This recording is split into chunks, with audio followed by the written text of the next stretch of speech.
Zach, man, what are you doing? Bro, I was about to eat the best pizza in India. What do you mean? Bro, we need a new video. They need to know how to ice their shoes. Oh, that's it? All right, bet. I got you guys.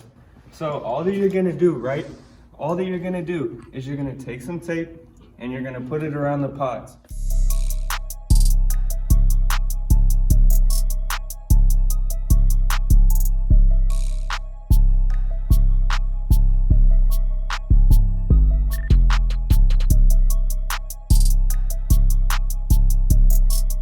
All right, next all you gotta do is put that frost sauce in the bottom of the shoe.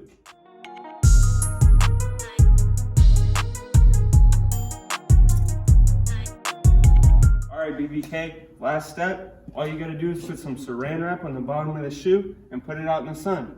You're ready. So all that you have to do, like I said, you saran wrap the shoe. I like to take the saran wrap it around, wrap it on top, and then you're good. Last step, put them in the sun. Wait an hour or two, and then you're oh so frosty, so fresh, and so clean. Stay safe, BBK.